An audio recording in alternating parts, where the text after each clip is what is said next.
গাজায় গণহত্যার প্রতিবাদে আজ পুরো দেশব্যাপী বিক্ষোভ করবে জামায়াতে ইসলাম। সার্জিস আলমের আহ্বান, গাজায় গণহত্যার বিরুদ্ধে দেশবাসীকে রাজপথে নামতে হবে। গাজায় ইসরায়েলের গণহত্যায় নিন্দা ও কর্মসূচি ঘোষণা বাংলাদেশ জাতীয়তাবাদী ছাত্র দলের।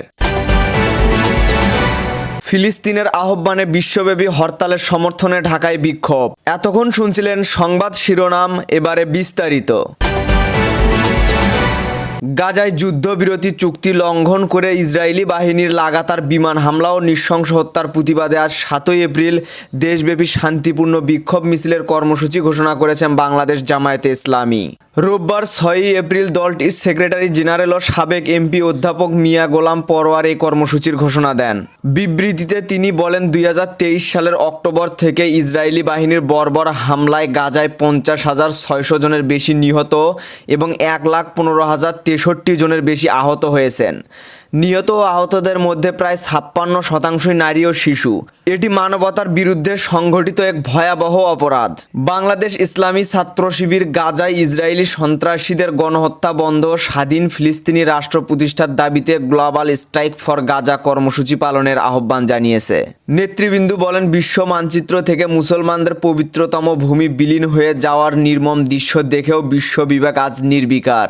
বিশেষ করে মুসলিম বিশ্বের শক্তিধর দেশসমূহ ইসরায়েলের বর্বরতা দেখেও মুখে কুলুপ এঁটে বসে আছে।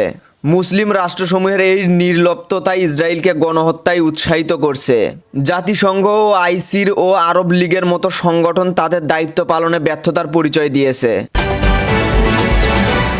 জাতীয় নাগরিক পার্টির উত্তর অঞ্চলের মুখ্য সংগঠক সার্জিস আলম বলেছেন, কোনো দলের ব্যানারে নয় বরং দলমত নির্বিশেষে বাংলাদেশ ব্যানারে সোমবার 7 এপ্রিল আমরা রাজপথে নেমে গাজার গণহত্যার বিরুদ্ধে দাঁড়াতে পারি। খুনি রক্ত পিপাসু নেতানিয়াহুর বিপক্ষে স্লোগান দিতে পারি।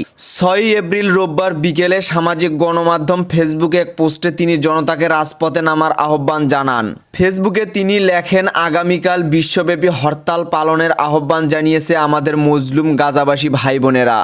গণহত্যা বন্ধ করার দাবিতে বিশ্বের সব দেশে একযোগে স্কুল, কলেজ, ভার্সিটি, অফিস, আদালত সব বন্ধ রাখার আহ্বান জানিয়েছে তারা।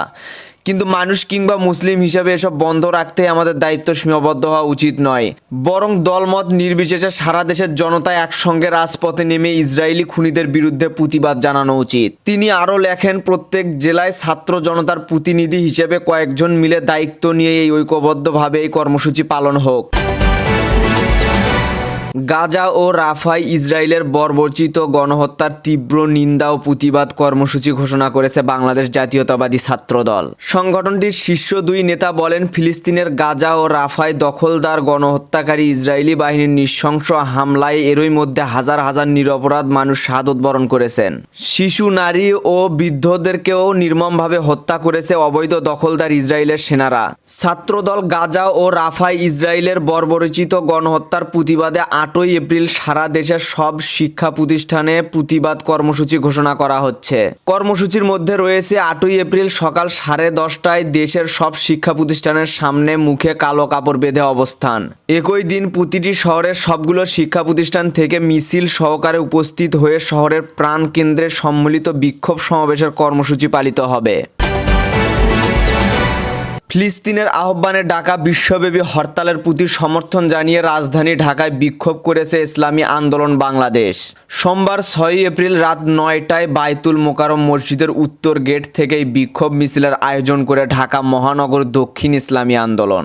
বিক্ষোভ পরবর্তী সংক্ষিপ্ত সমাবেশে ইসলামী আন্দোলন বাংলাদেশের যুগ্ম মহাসচিব এবং ঢাকা মহানগর দক্ষিণের সভাপতি মাওলানা মোহাম্মদ ইমতিয়াজ আলম বলেন, ফিলিস্তিনের যুদ্ধবিরতি লঙ্ঘন করে ইসরায়েলে যে ধ্বংসযজ্ঞ ও গণহত্যা চালাচ্ছে তা ইতিহাসের অন্যতম নিকৃষ্ট মানবাধিকার লঙ্ঘন।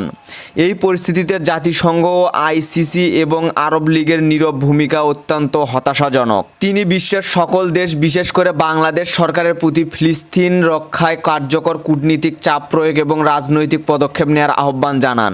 এখন এই পর্যন্তই। পরবর্তী সংবাদ শুনতে আমাদের চ্যানেলটি সাবস্ক্রাইব করে রাখুন।